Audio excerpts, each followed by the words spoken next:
ये biometric system है। What is biometric system से शुरू करते हैं।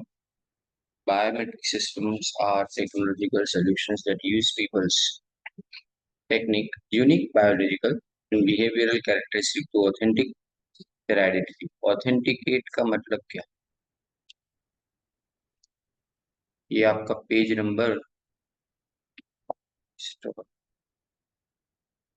पेज नंबर 9 यूनिट 4 जो पीडीएफ है आपके पास। हाँ, एफएम का है। ऑथेंटिकेट करना मतलब अप्रूव करना, उनकी आइडेंटिटी को अप्रूव करना। राइट, यानी मतलब आप अपने बायोलॉजिकल या तो बिहेवियर की कैरेक्टरिस्टिक, मतलब आप अपना चेहरा दिखाओ, आइडेंटिटी प्रूव हो जाती है। अपने फिंगरप्रिंट लगाओ, आइडेंटिटी प्रूव हो जाती है। अपना वॉइस, अपनी आंखें, यानी आइरिस पैटर्न, तो इसको बोला जाता है। अभी देखो, ये नाम सिर्फ याद रखना है, बहुत लंबा क्वेश्चन नहीं है। एनहांस सिक्योरिटी लिखा है पहले। बायोमेट्रिक सिस्टम आपको एनहांस यानी ज्यादा सिक्योरिटी प्रोवाइड, इसमें यूनिक फिजिकल और बिहेवियरल ट्रेट यानी कैरेक्टरिस्टिक यानी क्वालिटीज, जिसमें फिंगरप्रिंट स्कैनर होता है, आइरिस पैटर्न, फेशियल फीचर्स यानी तुम्हारे चेहरे के फीचर्स, वॉइस या तो डीएनए, और ऑथेंटिकेशन। डीएनए ऑथेंटिकेशन किसके लिए आता है? बहुत एडवांस लेवल के लिए आता है, बहुत ज्यादा सेफ्टी एंड सिक्योरिटी चाहिए तो। फिर एक्यूरेसी एंड रिलायबिलिटी, मतलब चौकसाई और भरोसा पात्रता। Biometric offer reliable method for verifying identity, इसमें एरर्स कम होती है। एरर कम होती है ट्रेडिशनल मेथड के कंपैरिजन में। तो इसका मतलब जो ऑथोराइज इंडिविजुअल है, यानी जिनके फिंगरप्रिंट चलते हो या जिनका वॉइस ऑथोराइजेशन चलता हो, उसके सिवा कोई दूसरा उसको एक्सेस नहीं कर सकता सेंसिटिव एरिया और इंफॉर्मेशन। फिर कन्वीनियंस एंड स्पीड, ये यूजर फ्रेंडली और इजीली, तुम विदाउट पासवर्ड या कोई भी फिजिकल टोकन नहीं है इसके अंदर, कोई भी फिजिकल टोकन नहीं है, सिर्फ पासवर्ड वासवर्ड कोई नहीं, फिंगरप्रिंट लगाओ अपने, उसको एक्सेस कर सकते हैं। तो access by scanning the fingerprint या तो फेशियल फीचर्स। फिर फ्रॉड प्रिवेंशन, धोखा नहीं हो सकता है इसमें। Biometric systems help prevent fraud and identity theft by ensuring that individuals are who they claim to be, यानी मतलब इसमें चोरी हो ही नहीं सकती, क्योंकि जिसने अंगूठा लगा है उसका अंगूठा और बाकी दुनिया भर के अंगूठे सब अलग अलग। Biometric characteristics are difficult to replicate, replicate यानी उसको कॉपी करना मुश्किल है। Providing strong protection against fraudulent activities, तो कोई भी धोखा नहीं किया जा सकता है इसके अंदर, सीधी बात। फिर अ, इसमें देखो audit trails and accountability. Trails का मतलब क्या? किसी चीज का पीछा करना, पता चल जाए कि किसने लास्ट टाइम पे ये अकाउंट ओपन किया था, ये फोन ओपन किया था, ये सेफ यानी कि जो तिजोरी है उसको ओपन किया था, ये दरवाजा खुला था, ये सब पता चल जाता है। बायोमेट्रिक सिस्टम में डिजिटल रिकॉर्ड रहते हैं कि जो जो लोगों ने इसके अंदर एंट्री की है वो सबका टाइम स्टैम्प होता है। टाइम स्टैम्प का मतलब कब आए और कब बाहर निकले, वो सबका रिकॉर्ड रहता है बायोमेट्रिक डेटा। ये वैल्यूएबल है किससे?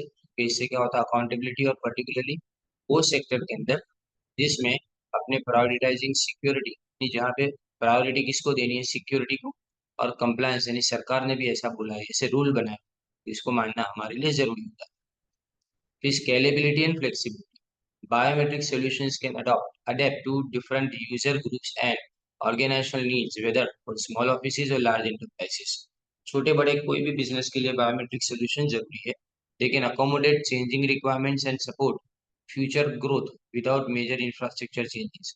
इंफ्रास्ट्रक्चर में किसी भी तरह का चेंज किए बिना इसको अकोमोडेट यानी सेट किया जा सकता है, इसको उसके अंदर शामिल कर दिया जा सकता है। फिर इंटीग्रेशन विथ एग्जिस्टिंग सिस्टम, हाल की जो सिस्टम है उसी के साथ उसको इंटीग्रेट यानी जोड़ सकते हैं। Many biometric systems seamlessly, seamlessly यानी विदाउट एनी स्टॉप, उसको सीमलेसली रुके बिना इंटीग्रेट की जा सकती है अभी के इंफ्रास्ट्रक्चर में, अभी के सॉफ्टवेयर में। तो इसमें डिसरप्शन यानी खलेल, खामी या तो रुकावट कम पहुंचती है ड्यूरिंग डिप्लॉयमेंट। डिप्लॉयमेंट यानी उसको इम्प्लीमेंट करने के टाइम पे, उसको अमलीकरण करने के टाइम पे उसमें रुकावटें कम होती है। रिमोट ऑथेंटिकेशन, इसको दूर से भी ऑथेंटिकेट किया जा सकता है, यानी जो advancement in biometric technology enable secure access to systems and resources from remote locations. This flexibility supports remote and mobile work scenarios, यानी दूर जो, अगर कोई समझो कि दूर से किसी को लॉक करना चाहता है तो वो लॉक भी किया जा सकता है और अनलॉक भी किया जा सकता है। फिर compliance and regulations. Biometric system helps organisation to comply. Comply यानी किसी बात को मानना, इंडस्ट्रियल रेगुलेशन यानी सरकार ने जो नियम बना उसको मानना। जैसे कि अभी समझो फायर के लिए जो भी अपने किया गया उसमें सेंसर्स लगाए जाए, ये बायोमेट्रिक होता है। अगर आग लगेगी तो तुरंत वो डिटेक्ट करेगा। और इसी तरह से अलार्म दूसरे भी होते हैं कि अगर किसी चोर ने अंदर घुसा तो उस टाइम पे अलार्म बजने लगेगा, यानी पर्सन डिटेक्शन जिसको बोला जाता है। And data protection laws by implementing strict security measure. The other, other का मतलब होता है स्टिक, किसी चीज को चिपक के रहना, मतलब किसी चीज को मानना, सीधी बात। यानी जो भी डेटा प्रोटेक्शन और प्राइवेसी स्टैंडर्ड्स है, यानी किसी चीज को जाहिर ना होने देना, इसके लिए ये मदद करता है। User acceptance and implementation. Biometric authentication is generally well received by users due to its ease of use, यानी यूज करने में आसानी और सिक्योरिटी बेनिफिट। एक बार अगर इसको इम्प्लीमेंट कर दिया गया तो users find biometric system intuitive. Intuitive यानी नया लगता है वो उनको, एंड स्ट्रेट फॉरवर्ड और आसान लगता है यूज करने में। स्ट्रेट फॉरवर्ड यानी जो तुम चाहते हो वही रिजल्ट उसके अंदर से निकलेगा, हर बार के अलग नतीजा नहीं निकलने वाला। Leading to wide spread acceptance, इसलिए उसको एक्सेप्ट हर कोई कर लेता है। वाइड स्प्रेड एक्सेप्टेंस का मतलब जिसको हर तरह के लोग एक्सेप्ट करें। अब ये सेकंड क्वेश्चन है, explain office automation system, OAS। इसमें बहुत सिंपल है, देखो चार चीजें इसके अंदर आती है। इसके अंदर ऑफिस की एक्टिविटीज को कैसे मैनेज करना है, इसमें जो भी एजेंसी है ना सारे मॉनिटरिंग के फंक्शंस को पार्टिसिपेट कराएगी। देखो क्या आता है, डॉक्यूमेंट हैंडलिंग जिसमें ईमेल इनपुट से ग्राफिक, ग्राफिक यानी पिक्चर्स जो एक्सटर्नल सोर्सेज बाहर के सोर्स से हमको मिलते हैं, और इसको फाइल फोल्डर या तो डिस्क के अंदर रखना। फिर डॉक्यूमेंट प्रिपरेशन, ये असिस्ट यानी मदद करता है किसमें, इन डॉक्यूमेंट क्रिएशन, डॉक्यूमेंट को बनाने में। डिक्टेशन, इसको लिखवाने में। टेक्स्ट एडिटिंग, टेक्स्ट को एडिट करने में यानी टेक्स्ट को मतलब सुधारने में। एंड जनरेटिंग इमेज, नए इमेज बनाना, टेबल्स बनाना, एक्सेल के टेबल्स बनाना, ग्राफ बनाना। इसके लिए देखो तुम्हारे पास MS वर्ड है, MS एक्सेल है, पावर पॉइंट है और पेंट है। और उसके बाद में डिजाइन के दूसरे टूल्स आते हैं, जिसमें कैनवा है, फिर फोटोशॉप है, फिर कोरल ड्रो है। ये सब तुम्हारे डिजाइन के टूल्स हैं। फिर distribution, OAS facilitates distributing communications to specific recipients via email और इंस्टेंट मैसेजिंग। यानी OAS यानी ऑफिस ऑटोमेशन सिस्टम जो है वो किसमें फैसिलिटेट यानी मदद करती है कम्युनिकेशन को जितने भी पार्टिसिपेंट्स है वहां तक पहुंचाने की। इसमें ईमेल और इंस्टेंट मैसेजिंग में व्हाट्सएप अपने यूज करते हैं वो इसका एक एग्जाम्पल है। Calculations, it performs everyday arithmetic operations. अब MS एक्सेल के अंदर कितने सारे कैलकुलेशन अपने कर सकते हैं। अकाउंट को मैनेज करना, टोटलिंग तो आसानी से हो जाता है, और उसके अलावा भी बहुत सारे फंक्शन किए जा सकते हैं। अब मेल एंड मेल सर्विस, देखो मेल यानी ईमेल जिसको अपने इलेक्ट्रॉनिक मेल बोलते हैं, वो इन्फॉर्मेशन कंप्यूटर से शेयर करना, मोबाइल डिवाइस से शेयर करना, और कम्युनिकेशन लोगों के बीच में फैसिलिटेट मतलब आसान बनाता है, उसको मदद। It enables the exchange of text, images, files, जिसमें PDF है, वीडियो है या तो ऑडियो है, and other attachment over the internet to specified individuals और ग्रुप। तो जो अलग अलग इंडिविजुअल्स है वहां तक जितने भी PDF वीडियो या तो ऑडियो है उसको भेजने का काम किया। First email was sent by Ray Tomlinson in 1971, who sent it to himself as a test containing the text something like QWERTYUIOP, बस इतना उसने लिखा था।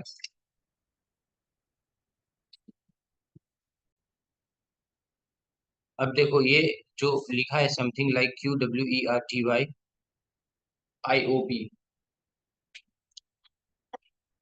ऐसा उसने भेजा था 1996 के अंदर, नहीं 1971 के अंदर, और 1996 के अंदर और अलग अलग इलेक्ट्रॉनिक मेल शुरू हो गए। और पोस्टल मेल तो जैसे कि है ना, अब जैसे कि पुरानी चीज हो गई। अब ईमेल एड्रेस कैसे होता है, तो @ अपने यूज करना पड़ता है उसके अंदर। उसमें देखो तीन हिस्से होते हैं, पहले यूजर नेम होता है @ के पहले, उसके बाद में के खुद एक सिंबल है, और उसके बाद में डोमेन नेम यानी कौन सी है वेबसाइट को तुम सिलेक्ट करते हो, यानी judio.com, ये उसका डोमेन नेम हुआ। फिर उसके बाद में the domain name helps route, the email to the correct destination server, ये डोमेन नेम है ना, एग्जैक्टली उसी जगह पे जाएगा जिस जगह पहले देखो डोमेन नेम चेक किया जाता है, फिर उस डोमेन नेम के अंदर एट द रेट वाला जो है ना उसके आगे का नाम वो वाला कोई रजिस्टर्ड है कि नहीं वो चेक किया जाए, एग्जैक्टली उसी को मिलेगा जिसका नाम लिखा गया। अगर तुम्हारा ईमेल नहीं जाएगा यानी गलत एड्रेस तुमने रखा है तो वापस आ जाएगा, यानी वो भी है ना, आपको पता चलेगा कि आपका ईमेल उस तक पहुंचा है कि नहीं पहुंचा है। फिर how to write an email, देखो ईमेल लिखने के लिए यहाँ पे बताया गया है कितने अलग अलग सर्वर्स है, ये Gmail, Yahoo mail, Hotmail, Rediff mail, ये सब इसके नाम। After creating an account we can compose emails using our email providers interface. We need the recipient's email address to send the email. If the recipient's email address is not entered correctly, यानी उसको बराबर से तुमने enter नहीं किया, तो email में bounce, not deliver का मैसेज आता है, नहीं बराबर होगा ना, कोई भी अगर स्पेलिंग मिस्टेक भी होगी तो जाएगा नहीं। अब देखो यहाँ कैसे होता है, फ्रॉम सेंडर्स ईमेल आईडी फिर टू रिसिपिएंट में ईमेल आईडी फिर सीसी, यानी जिनकी आईडी पता चले ना वो, और others individual receiving the same mail with invisible ID, ये इनविजिबल आईडी होती है बीसीसी, बराबर नहीं। ब्लाइंड कार्बन को भी बोलते हो उसको, आगे आएगा अभी। सब्जेक्ट टाइटल और the reason of writing mail, तो किस लिए तुम लिख रहे हो सब्जेक्ट में लिखना पड़ता है। सैल्यूटेशन यानी डियर, रिस्पेक्टेड, हाई, फिर इंट्रोडक्शन होता है पहले, मैटर डिटेल में, उसके बाद में कंक्लूजन, फिर क्लोजिंग यानी एंडिंग स्टेटमेंट फॉर अटैचमेंट, अगर कोई ईमेल के साथ में फाइल ज्वाइन करनी है वो, फिर सेंडर का नाम, सिग्नेचर या तो कोई भी दूसरी डिटेल अगर इनके से है तो अपने लिखेंगे उसको।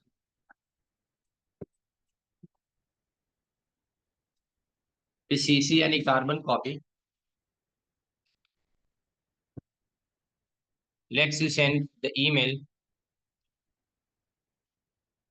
same email to more people without addressing them directly. For example, Ronak and CC Sakshi Akshar.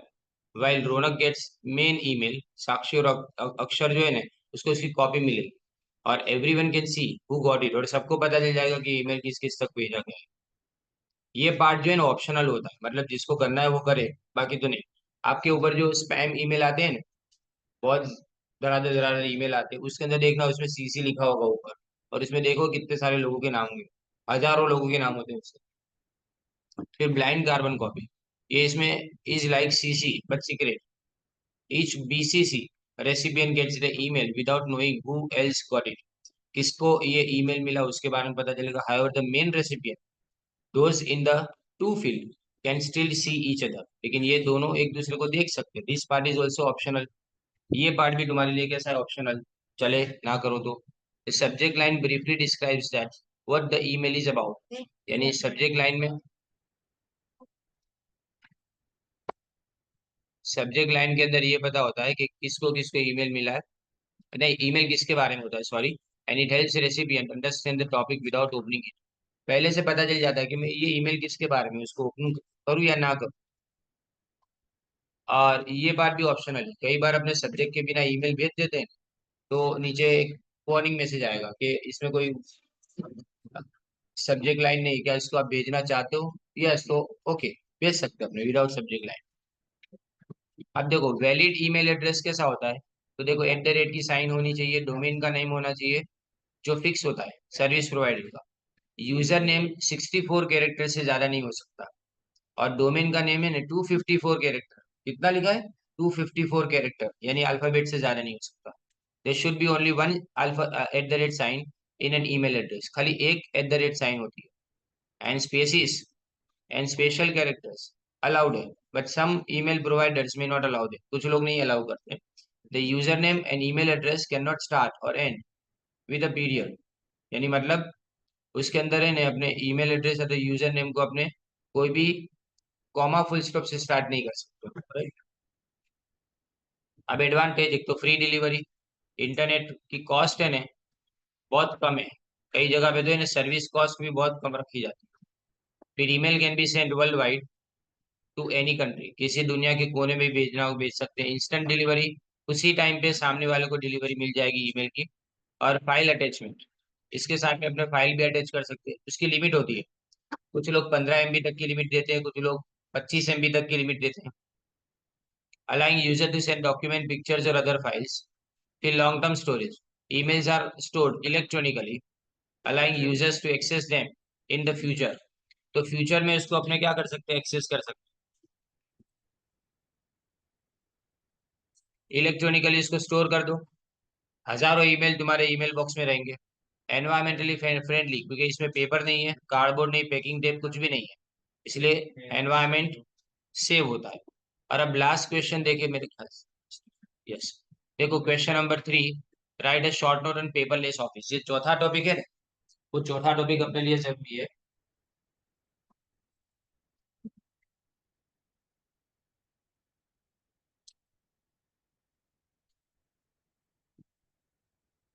ये इंपॉर्टेंट है, जो कल मैंने सेकंड पढ़ा था वो तो भेज दिया मैंने, ये फोर्थ वाला है।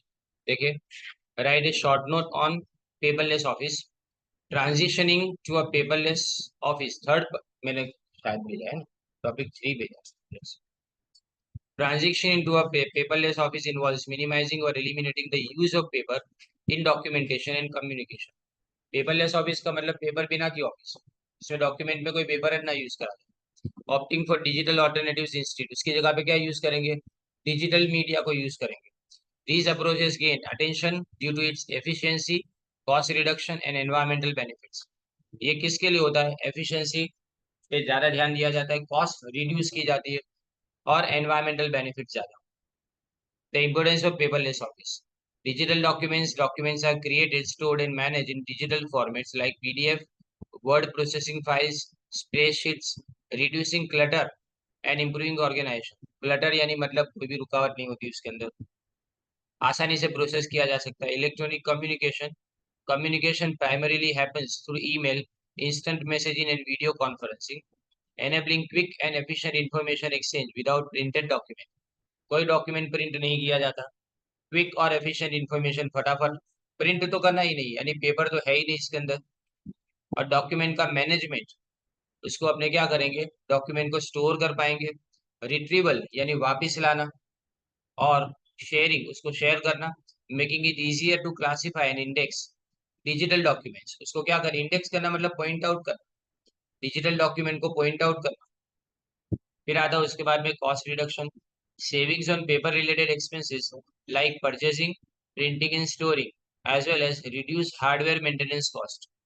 पेपर रिलेटेड एक्सपेंस होता है जिसमें परचेस करना, प्रिंटिंग, ये सब जो है ना वो सब अपने कैसे कर सकते हैं, डायरेक्टली ऐसे ईमेल वगैरह से कर सकते हैं, तो इसमें कॉस्ट रिड्यूस हो जाती है। फिर एनवायरमेंटल बेनिफिट, यानी पेपर प्रोडक्शन नहीं करना पड़ेगा, उसका डिस्पोजल नहीं, और इससे सस्टेनेबिलिटी एफर्ट, यानी एनवायरमेंट लॉन्ग टाइम तक बराबर रहेगा। फिर आता है उसके बाद में improved accessibility, digital documents are easily accessible from anywhere with an internet connection. तो आप कोई भी जगह से अगर कोई भी ईमेल देखना चाह रहे हो देख सकते, पेपर के लिए तो आपको ऑफिस जाना पड़ेगा, तो ये झंझट में से निकल। फिर एनहांस सिक्योरिटी, सिक्योरिटी रोबस्ट यानी strong security features to protect sensitive information, जैसे पासवर्ड प्रोटेक्ट कर सकते हैं, बायोमेट्रिक से प्रोटेक्ट कर सकते हो उसको। Optimise work flow, automation tool streamline processes, reducing errors and speeding up decision making. तो जितने भी डिसीजन मेकिंग के फास्ट होंगे, और स्ट्रीमलाइन का मतलब क्या, प्रोसेस है ना स्टेप बाय स्टेप हो पाएगी, उसको स्ट्रीमलाइन बोलेंगे। और एरर यानी कोई भी गलती है उसको रिड्यूस किया जा सकता है।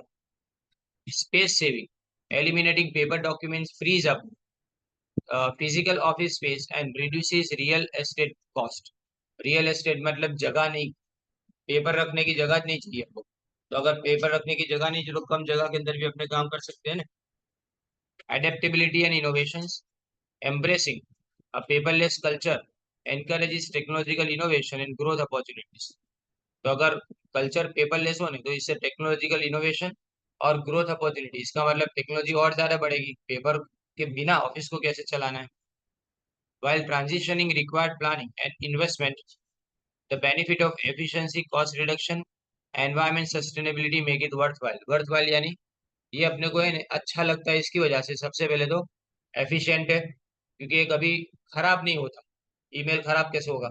फिर दूसरा कॉस्ट रिडक्शन, कॉस्ट बहुत कम है इसकी, क्योंकि पेपर तो यूज नहीं करना है। और एनवायरमेंट सस्टेनेबिलिटी, यानी इससे एनवायरमेंट भी प्रोटेक्ट किया जा सकता है।